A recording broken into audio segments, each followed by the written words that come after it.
nome é Júlia Tavares e eu sou apresentadora do ABS Podcast, o podcast sobre assistência básica de saúde. Olá, boa noite a todos. Eu sou Matheus dos Santos Carvalho e hoje nós vamos estar abordando a Política Nacional de Atenção à Saúde aos Povos Indígenas nesse nosso podcast que nós estamos fazendo. Eu sou um dos apresentadores, em conjunto com a Júlia Freitas, nós vamos estar discutindo esse tema com vocês e trouxemos dois especialistas. O primeiro especialista é o professor Leonardo Melo e o segundo é o médico Thales Leite. A nossa conversa de hoje será sobre a Política Nacional de Atenção à Saúde dos Povos Indígenas. E para começar, vale relembrar que os povos indígenas foram os primeiros habitantes do território brasileiro, bem antes da colonização pelos portugueses. Durante esse processo, muitos passaram pelo chamado etnocídio e tiveram seus direitos violados. Com mais de 500 anos de história, depois de muitas violações no decorrer da consolidação do Estado brasileiro, os indígenas foram excluídos do processo de formação da sociedade e não foram vistos como parte dessa nação. Atualmente, existe uma média de 300 povos indígenas no Brasil, sendo isso mais de 817 mil pessoas, de acordo com estudos realizados em 2010 pelo IBGE. Desse total, cerca de 503 mil vivem na zona rural e 315 mil estão em áreas urbanas. De acordo com os dados da FUNAI, que é a Fundação Nacional do Índio, entidade governamental responsável por proteger os direitos dos indígenas no Brasil, a maioria da população está no norte, especificamente no estado do Amazonas, e em segundo lugar no nordeste, com destaque para a Bahia. Nesse cenário, a partir de toda a historiografia e das suas consequências, é fundamental compreender os aspectos dos povos indígenas. Sobre o ponto de hoje, vamos buscar analisar como a Política Nacional de Atenção à Saúde dos Povos Indígenas alterou essa condição e está influenciando na vida desses povos. Para iniciar a nossa discussão, eu vou convidar o professor universitário Leonardo Melo, da Universidade Federal do Ceará. Bom dia, professor, bem-vindo. Para começar, eu queria te perguntar o que seria uma política de promoção da equidade em saúde? Bom, as políticas de promoção da equidade em saúde são programas e ações do governo que têm como objetivo reduzir as disparidades sistêmicas na saúde, sendo desenvolvidas de acordo com o perfil epidemiológico da população. Elas buscam garantir o respeito à diversidade e o atendimento integral de porções vulneráveis da sociedade que sofrem com desigualdade.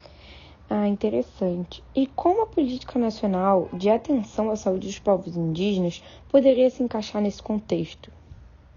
Essa política tem como propósito a garantia do acesso à atenção à saúde pelos povos indígenas, seguindo os princípios das diretrizes do Sistema Único de Saúde. Além disso, um dos pontos mais importantes é a contemplação da diversidade, o que implica o respeito à cultura, à história e à política desses povos. Em resumo, ela representa um meio legal da busca pela igualdade em acesso à saúde por parte dos povos indígenas, adequando as ações para alcançar essa igualdade à realidade indígena. Dr. Thales, e qual é o motivo da existência de uma política de equidade especificamente para a saúde dos povos indígenas? Então, primeiramente, é muito importante a gente lembrar que os indígenas são cidadãos, assim como qualquer outra pessoa no Brasil, então eles têm os seus direitos à saúde assegurados pela Constituição de 88. Mas, quando a gente trata dos indígenas, é uma questão especial, é muito mais sensível, porque a gente sabe que eles estão em vulnerabilidade social, ao longo da história eles passaram por muitos processos conturbados, como perda de terras e genocídio feito justamente pela colonização.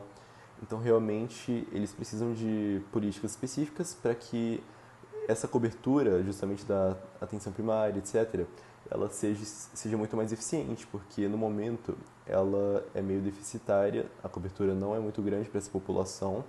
Então, para isso que essas políticas de equidade existem, para corrigir esse erro que vem desde os primórdios do Brasil, né? Bom, professor, eu queria saber qual a diferença entre o eixo e a diretriz. Eixo e diretriz são termos que caminham juntos, sendo um mais amplo e outro mais específico, respectivamente. Além disso, os eixos se comunicam entre si, por isso, muitas das diretrizes, por mais que estejam classificadas em um eixo, elas têm relação direta com o outro. Professor Leonardo, quais são os principais eixos que vão se relacionar com as políticas voltadas aos povos indígenas? Os principais são o eixo intercultural, sanitário, ambiental e social. Mas é fundamental entender que eles não agem de forma isolada, mas caminham juntos e interrelacionam. Leonardo, Como um conhecedor da realidade dos povos indígenas brasileiros e do trabalho realizado por tal política, eu queria saber quais são as principais metas que você acredita que uma política nacional de atenção à saúde dessa parcela específica da população deveria buscar atingir. Essa é uma boa pergunta. Em primeiro lugar, acredito que seja preciso assegurar aos povos indígenas uma cobertura integral de acesso à saúde, já que muitos desses grupos vivem em comunidades isoladas.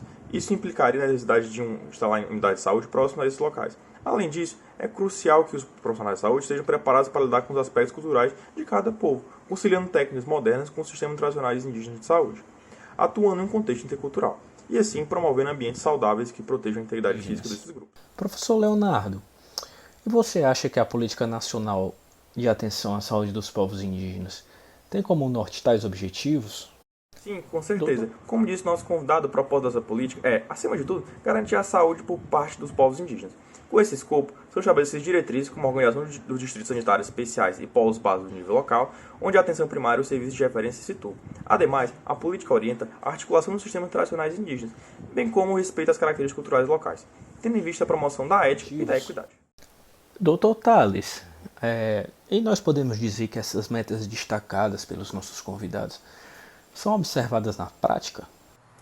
Então, de forma geral, a gente pode dizer que sim, porque a Política Nacional de Atenção à Saúde Indígena realmente aumentou bastante a cobertura e ela veio para ser um passo importantíssimo na busca pela cobertura integral da saúde para essa comunidade. Então, a gente pode afirmar isso sim.